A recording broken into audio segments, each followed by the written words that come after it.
Right. Every system survives on its expectations. We build laws to define the boundaries of society, of a civilized society. What you can do, what you can't do, who gets protected, and who gets punished. But if you look closely at the architecture of the legal code, the real power is not always in the prohibitions, it's in the exemptions. The quiet clauses that say this law applies to everyone except in these cases.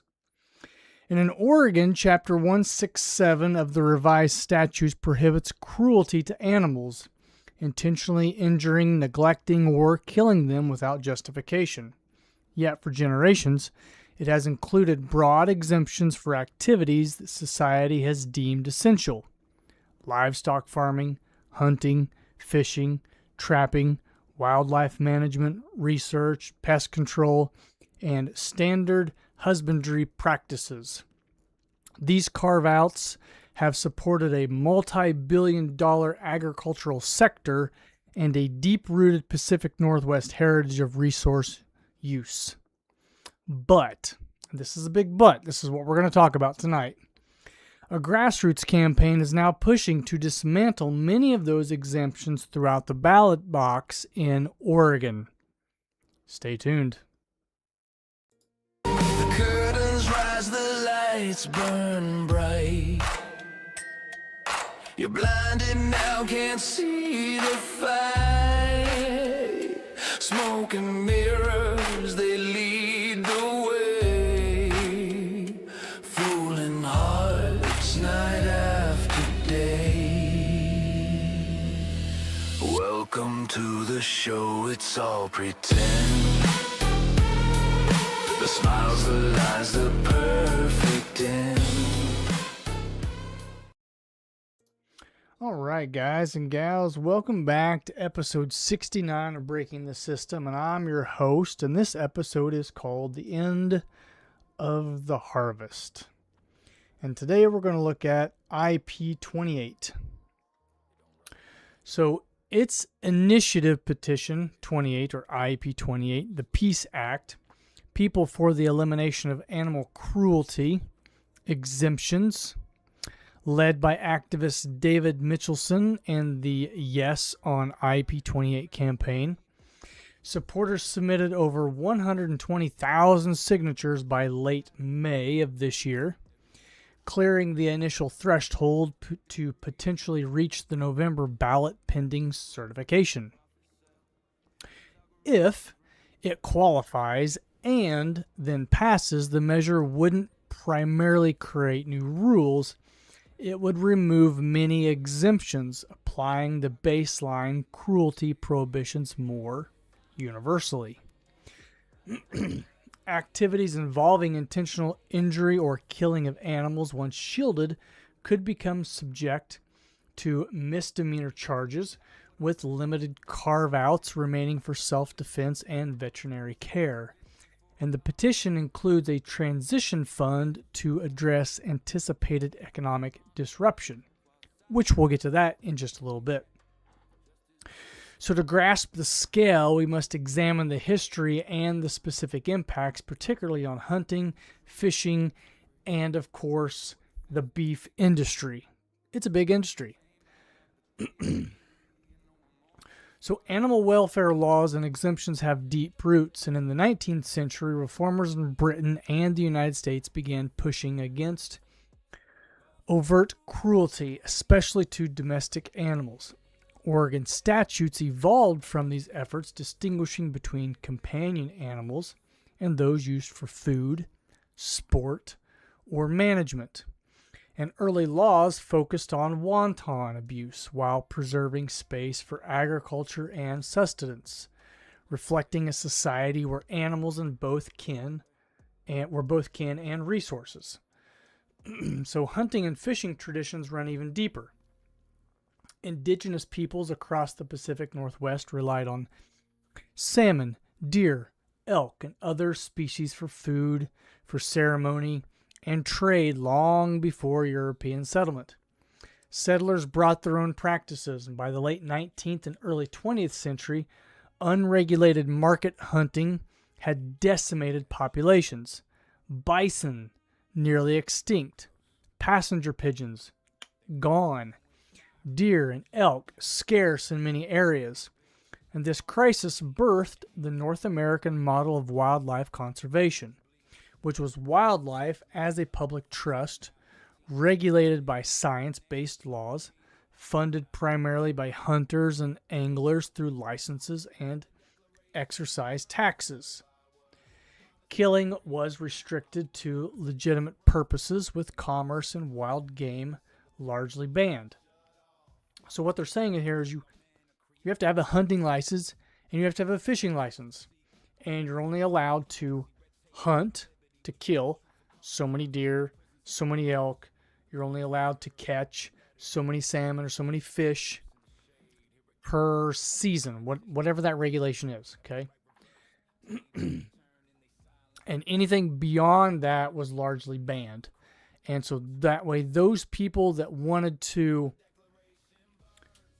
have food on the table through venison, right, wild game, they could still do that. There was still an opportunity for people to go out and to hunt deer and to hunt elk and to fish for salmon and whatever else, right? And that was legal.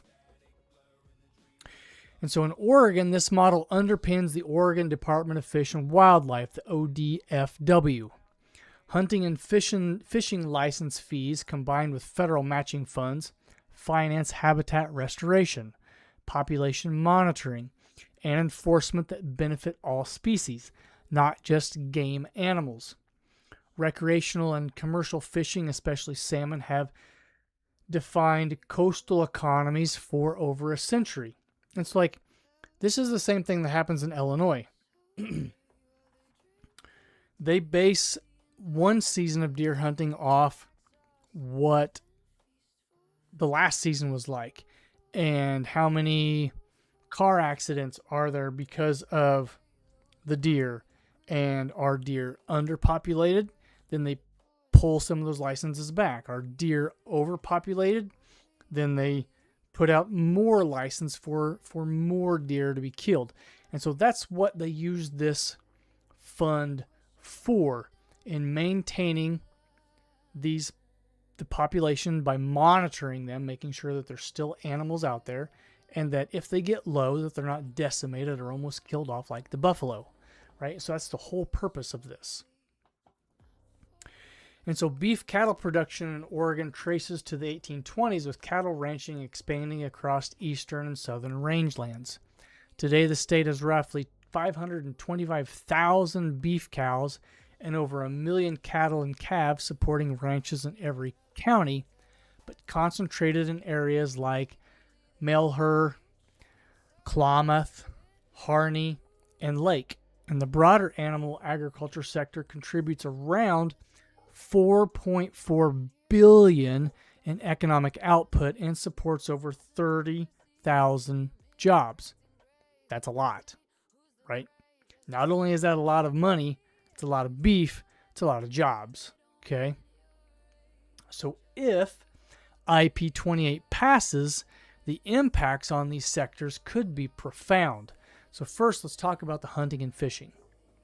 So current exemptions protect licensed activities. Removing them could classify the intentional injury or killing inherent in harvesting game or fish as criminal cruelty.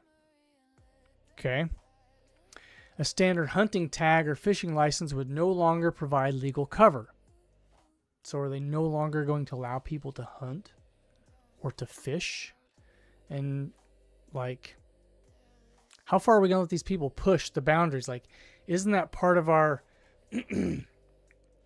I would almost say, like, God-given right to put food on the table at the end of the day? And if being able to go out and to hunt and to fish legally and in respecting the environment, respecting the animals, like, we're not talking about going out and killing the big bucks just for the antlers or just for the trophy. We're talking about being able to get that license and put food on the table. That's what we're talking about here. And so if this goes through, that means that would be criminal activity, and you could be punished for that. Okay?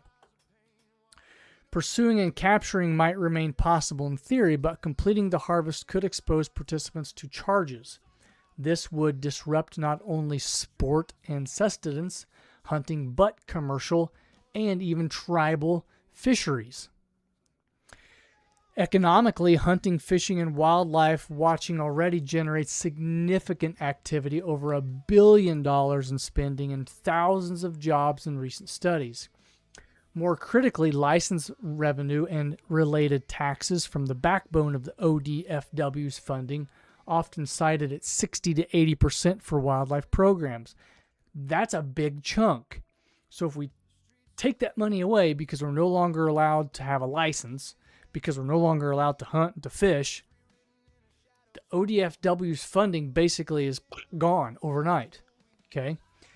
A collapse in participation could starve conservation efforts, affecting habitat for maybe endangered species, non-game wildlife, and broader ecosystem management. All of the eco-management that goes in, or the ecosystem management that goes into like dams and waterfowl and like runoff and things like that we have to make sure that that's going on, like that would either have to be funded somewhere else, or that would be completely cut off, would be gone. And so opponents argue this undermines the very system that restores wildlife population in the 20th century. Okay, so think about that for a second, especially if you're a hunter or if you're a fisherman, right? Or even if you do it for sport, maybe you're trying to teach your son, your daughter, how to go out and hunt, how to go out and to fish, how to put food on the table. That makes you a criminal now, if this would pass. Are you for that? Do you support that? Okay, that's a big question to ask. All right. While you're thinking about that, let's go on to the beef industry. Standard practices like castration, branding, dehorning, artificial insemination, transport, and slaughter involve intentional actions that could be challenged under stricter cruelty standards. The petition's redefinition, right? So we're talking about new definitions for words. This is what certain people like to do to get you in a catch-22. Like they redo the definitions of words, right? That would include these normal practices that we normally do, all right? So the petition's redefinition of terms, including potential implications for breeding as sexual assault in some interpretations by critics.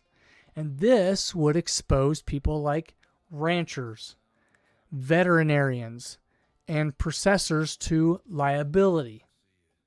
Like, so how many people are going to want to become a rancher after this? And is that part of the system? Like, are there certain people that are pushing for this to get rid of the little ranchers or the individual ranchers so that these big conglomerate corporations, and I don't know, I'm just throwing this out there. So we got these big corporations like Tyson or whoever that come in, and now they control 100% of the chicken market, or they control 100% of the beef market. And there's no room for little guys like you and I to have a ranch because it basically makes it illegal. Like, does that even make sense? Like, I don't even know. Okay.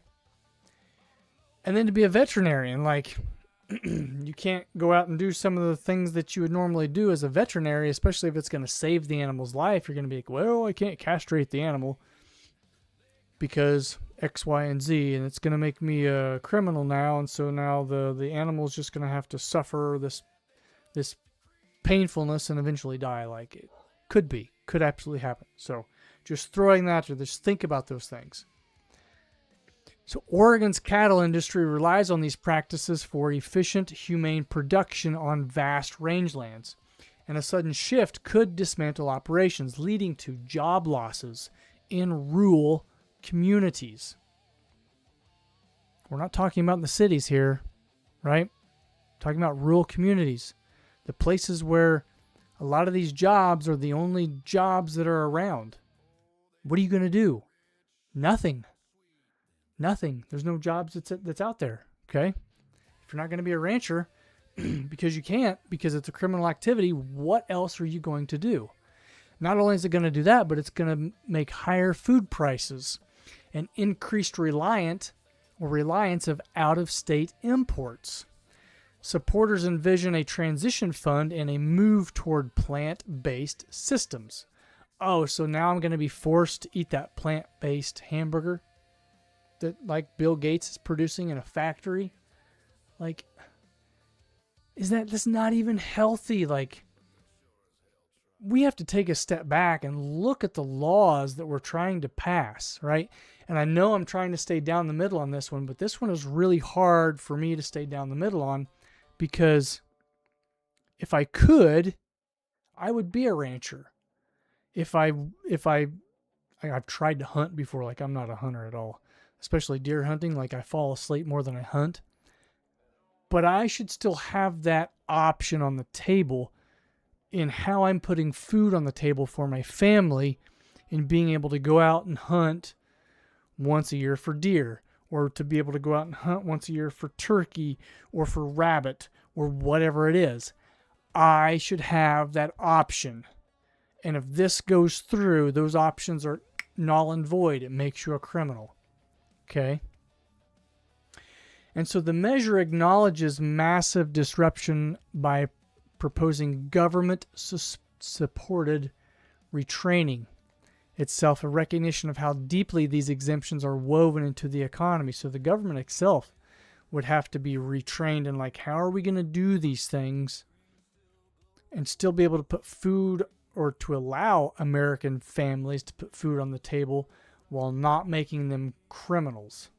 All because we want to change the definition of something, okay? And this isn't about whether exemptions were perfect. It's about how societies balance ethics, survival, culture, and ecology through pragmatic promises and law. The North American model turned overhunting into conservation success. Agriculture exemptions enabled food abundance, and stripping them tests whether these systems' core definitions, once again, we're talking about the definition of things, right, can absorb such a fundamental realignment without fracturing. And I do think this would fracture those systems.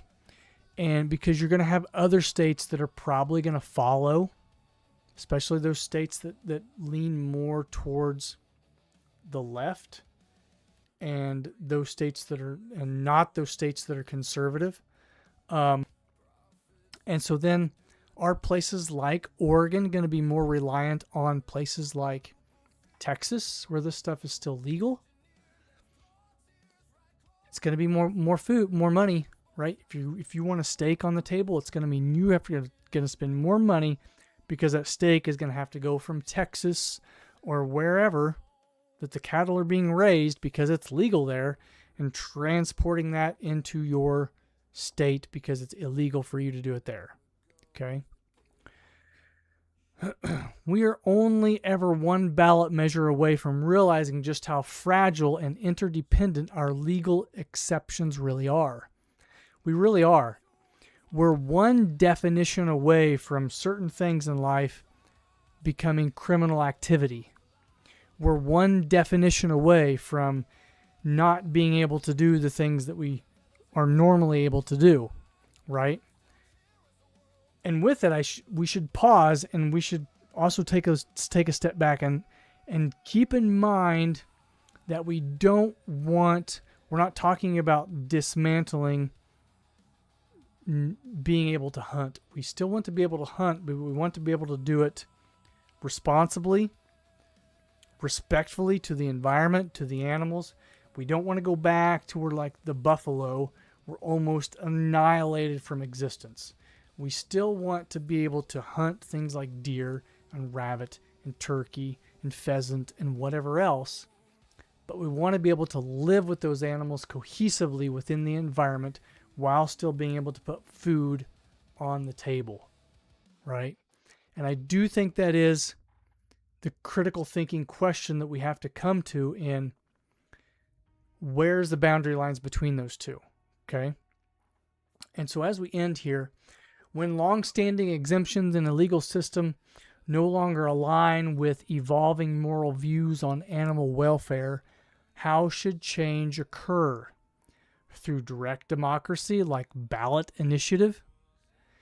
Incremental legislation with stakeholder input? Or preservation of the status quo to protect economic and cultural systems, right? And that's a big one, because as we change as a society, as a culture, within that system, the system has to change with us. And like I said, the buffalo are a great example, because we almost overhunted those out of existence, partially because we were trying to kill off the Native Americans at the time too.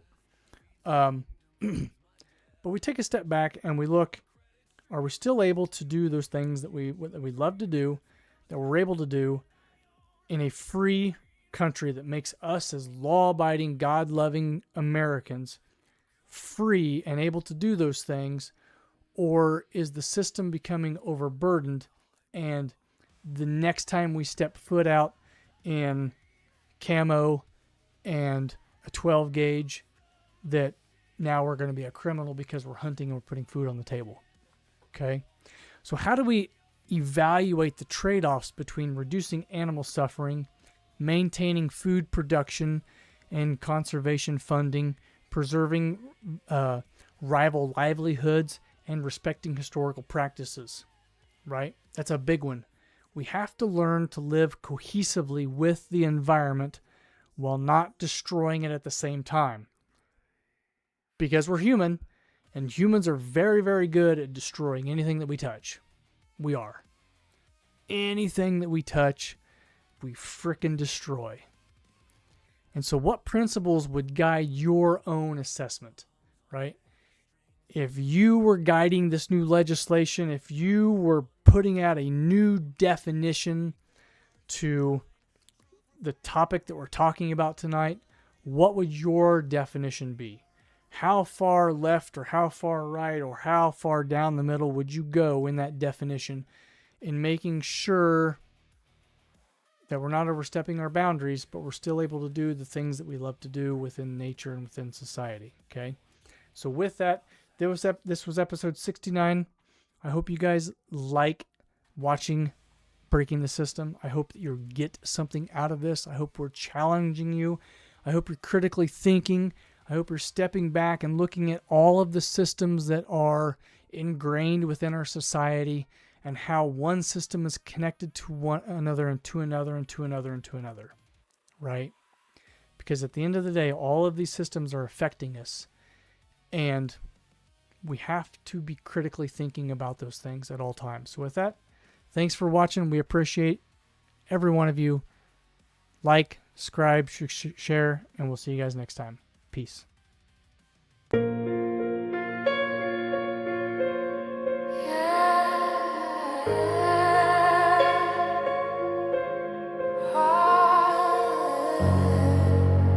Yeah. You don't ride over